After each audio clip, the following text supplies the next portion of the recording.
बिस्मिल्लाहिर्रहमानिर्रहीम। अस्सलाम वालेकुम class, how are you? Hope so all of you are fine.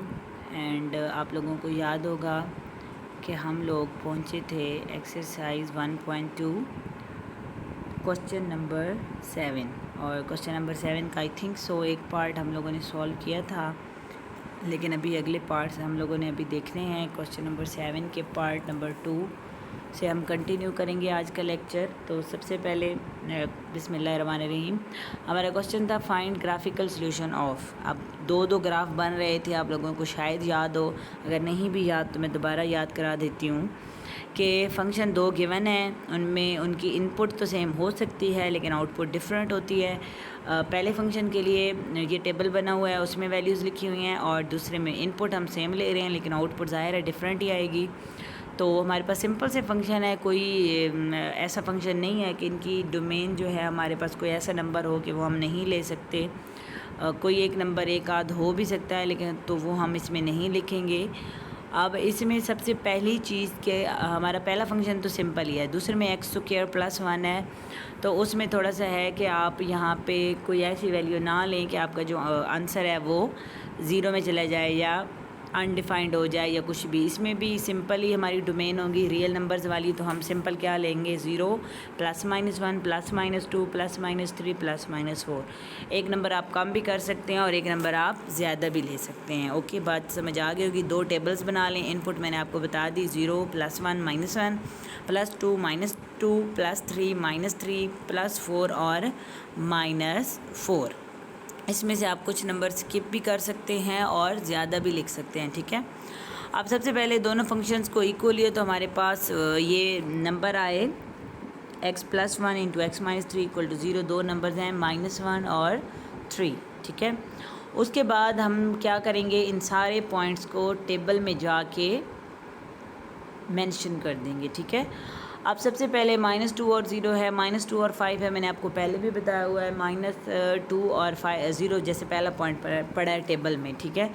x की वैल्यू है -2, इसका मतलब आपने x एक्सिस माइनस वाले की साइड पे देखना है -2 को, और सामने की वैल्यू क्या है, 0, तो आपने कहाँ पे जाके पॉइंट लगाना है, 0 पे।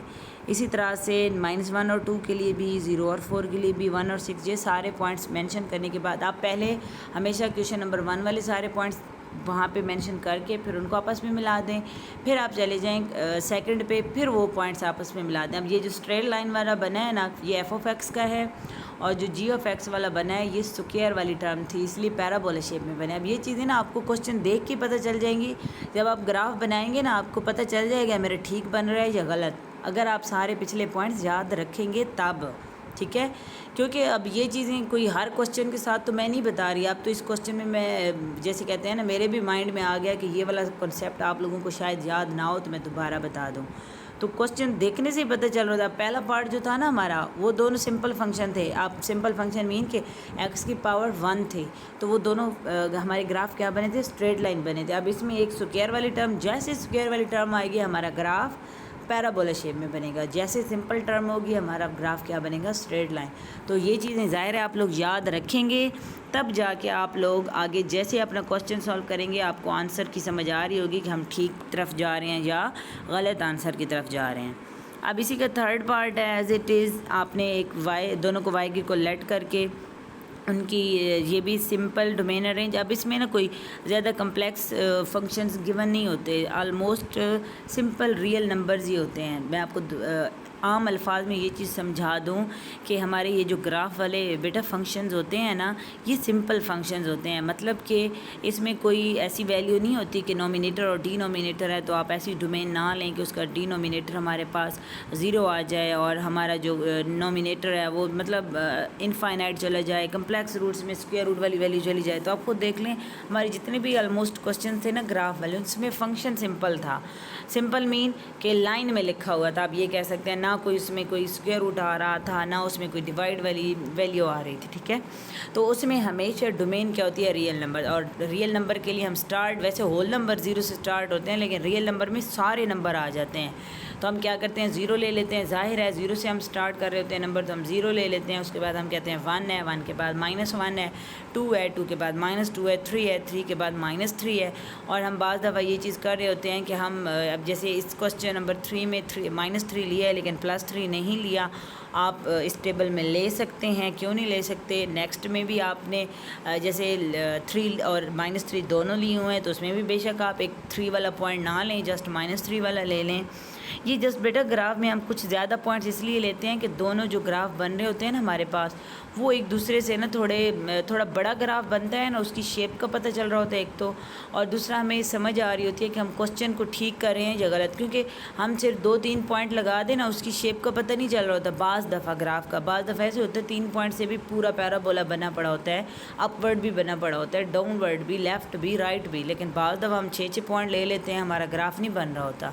तो हम पॉइंट्स थोड़े ज़्यादा इसी वजह से लेते हैं। अब इसमें कोई सॉल्व करने वाली चीज़ नहीं है, आपके सामने सारी वैल्यूज़ भी लिखी हुई हैं, और उसके बाद आपके पॉइंट्स सेम उसी तरह ग्राफ है। आपने सारे पॉइंट्स मेंशन करने और उन पॉइंट्स को आपस में मिला देना। इसमें भी एक सिंपल फंक्शन था, एक स्क्वायर वाला था, तो आपका ग्राफ एक स्ट्रेट लाइन बनेगा और एक पैराबोला शेप में बनेगा, और बनना चाहिए, ठीक है। अब इसी का 4th पार्ट है। इसमें भी 2 फंक्शंस गिवन है, x और y के। आपने इनको सॉल्व कर लेना है, लेफ़्ट साइड को राइट साइड की इक्वल लेके, और वहाँ से आपकी वैल्यूज़ आ जाएंगी -1 और 2। और उसके बाद आपके जो पॉइंट्स आए हैं वो क्या हैं आपके पास। अब इसमें ना हमारा जो फंक्शन था ना f(x), वो क्या था, सिर्फ 1 की इक्वल था। लेकिन जो हमारे पास g(x) है ना, वो हमारे पास क्या है, एक पूरी इक्वेशन गिवन है। तो अब जाहिर है उस f(x) = 1 को तो हम नहीं ले सकते ना।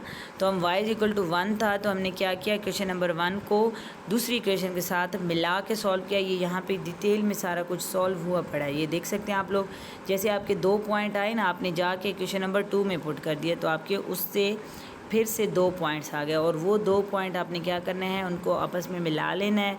तो आपके पास क्या आ जाएगा, एक स्ट्रेट लाइन ग्राफ आ जाएगा, और एक आपके पास क्या आएगा, दूसरा आपके पास आएगा पैराबोला शेप में, क्योंकि वो पावर फिर से ज़्यादा हो गई, 2 से ज़्यादा थी। तो हमने क्या किया, अब इसमें भी देखें ना, टेबल में नंबर्स यही लिखे हुए हैं, 0 1 2 -1 -2 +3 -3, और इनकी जो आउटपुट आई है वो जाहिर है कुछ पॉइंट्स आए हैं, तो हमने वो भी क्या कर देने हैं, यहाँ पे मेंशन कर देने हैं, और उन पॉइंट्स को आपस में मिला देना है। नेक्स्ट क्वेश्चन नंबर 7 पार्ट 5 है। इसमें भी 2 फंक्शंस गिवन है। इसमें एज इट इज़ जैसे पहले क्वेश्चन हम सॉल्व कर रहे थे, बिल्कुल उसी तरह से 2 फंक्शंस गिवन है, और आपने क्या करना है, इक्वेशन 1 और इक्वेशन 2 को सॉल्व कर लेना है। और आपके पास ये जो आंसर आएगा x = 1 एंड -1, इसको दोबारा से उस फंक्शन में जाके पुट कर देना है, तो आपके पास दोबारा से 2 आंसर आ जाएंगे, 2 मतलब पॉइंट्स आ जाएंगे।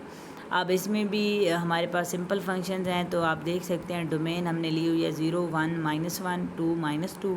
ये यहाँ पे इस चीज़ की मैं बात करूँ x की वैल्यूज़ की, और यहाँ पे ये डोमेन भी सेम ली हुई है, बस इसमें -3 और -4 थोड़े पॉइंट्स ज़्यादा ले हुए हैं। मैंने पहले भी बताया 1-2 ज़्यादा हम इसलिए ले लेते हैं कि हमारा जो ग्राफ है ना वो थोड़ा प्रॉपर फॉर्म में आए, हमें समझ आए कि कौन सी शेप बन रही है। पहली चीज़ क्वेश्चन से पता चल रहा है कि दोनों ग्राफ हमारे पैराबोला में जाएंगे, मतलब कि स्ट्रेट लाइन नहीं होगी, क्वेश्चन से हमें पता चल गया। अब जाके हमने ये जो टेबल बने पड़े हैं ना, इन टेबल्स को यहाँ पे मेंशन कर देना है, ठीक है।